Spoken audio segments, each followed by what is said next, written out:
the New York Stock Exchange. When the funds in your 401k buy or sell stocks, chances are they trade them here or on another big exchange like the NASDAQ. Every time funds do that, brokers charge a fee. It's a legitimate cost, but the funds don't pay it. You do. And here's why that matters. Critics say brokerage fees can double the cost of your funds without you knowing it, because funds deduct this charge from your returns without sending you a bill. When Audrey Ledbetter, a Ford hourly worker in Chicago, heard that, she wasn't just mad, she was damn mad and pissed off. That's sweet. If I figured I could get more money and I've lost it because I wasn't informed, because Ford didn't try to inform us, I'd be damn mad. No.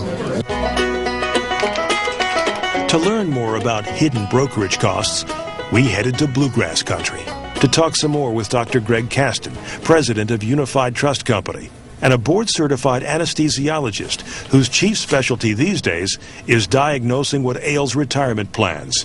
He's assembled a special database that enables him to calculate the impact of hidden brokerage fees in mutual funds. The hidden trading costs, or these what we call these transaction costs, stem from not the plan participants doing any trading, but the actual managers of the mutual funds themselves buying stocks or bonds as they try to manage the portfolios in an attempt to try to outperform the market, which is very difficult.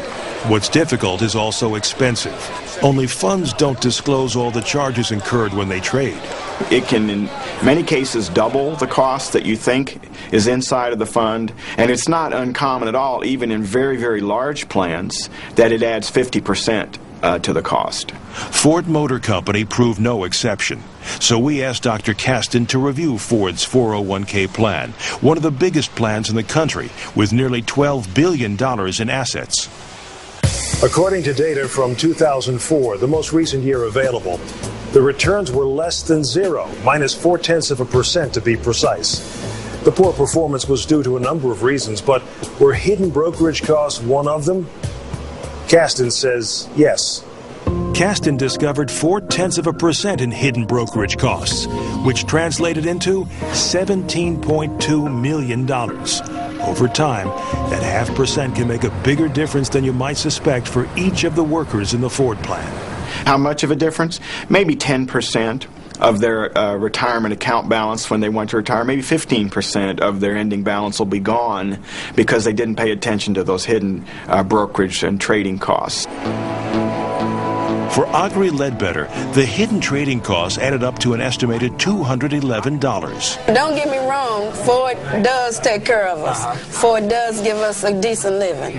But we still don't want to be shortchanged on our stocks and our retirement. In a written statement to Bloomberg News, Ford spokesman Tom Hoyt said brokerage fees are difficult to quantify and cannot be avoided entirely. Every 401k plan incurs these types of fees.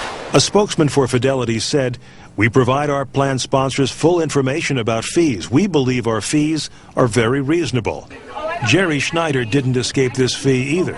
In 2007, the hidden brokerage costs in Jerry's 401k amounted to just over $1,700. That's more than Jerry's annual electricity bill. Jerome Schlichter, a St. Louis-based attorney who has given the industry a wake-up call by filing more than a dozen hidden fee-related lawsuits, says it should be easy to report brokerage fees. Why shouldn't their annual statement say you paid $400 in brokerage commissions last year? You paid 3 cents per share trading costs. It can be done. It's an electronic calculation, but it's not done. In some cases, disclosing brokerage fees won't be easy. As Labor Department officials heard at a recent hearing in Washington, sometimes funds invest in other funds, and that's when it gets so confusing that even the pros can't track hidden brokerage costs. Every trade on this chart costs money, and you can see how they can add up. These retirement plan specialists from Atlanta show the Labor Department a tangle of investments that resembled, in their words, a Rube Goldberg contraption. Rube Goldberg, and this kind of goes back into the folklore of Americana, was basically, how do I take something very, very simple and make it the most complicated piece known to man? And we're seeing some of that in this chart. I can't tell where it starts and ends. I cannot figure this out, and we advise on plans. That is very scary, that we as advisors, registered investment advisors, cannot figure this out. It's a shell game. Here's how that game is played. Take Jerry Schneider's brokerage costs, for example. Are they on his account statement? No. His company's contract with John Hancock Insurance? No. Mutual fund prospectuses? Nope. And what about the annual report? No again. They're here in a document called a Statement of Additional Information, or SAI. This SAI for one of Jerry's funds lists the brokerage fees starting on page 118.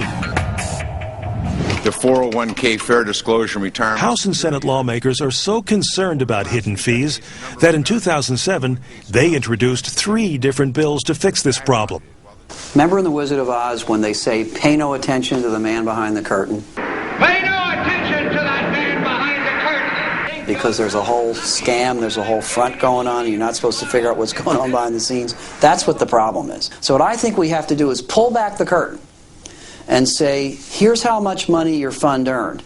Here's how much money the managers took out of it. Here's how much money you got left over. The bill introduced by the House Education and Labor Committee has already gotten over one big hurdle. In April 2008, it passed in committee, and that was over Labor Department objections. That participants generally are not going to benefit from voluminous, lengthy disclosures.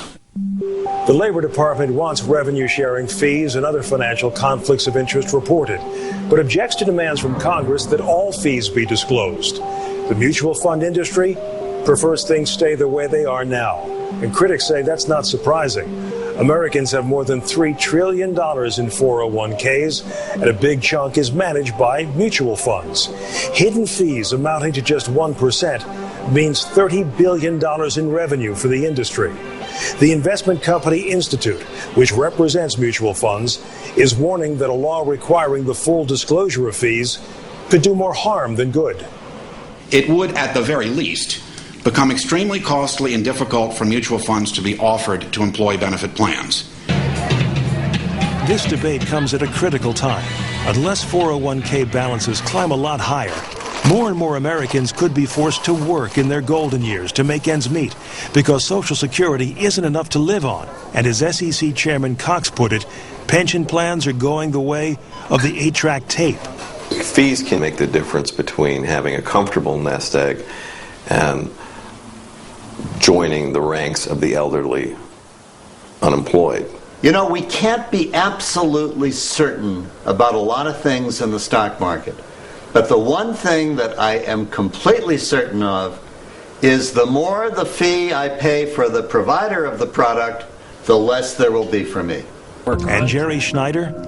He admits he still gets a little steamed when he thinks about all the money he's paid without knowing it. But he says his chief concern these days is for his kids. The younger generation isn't going to have Social Security. I mean, that's going to get knocked out sooner or later. And so all you have is the 401k.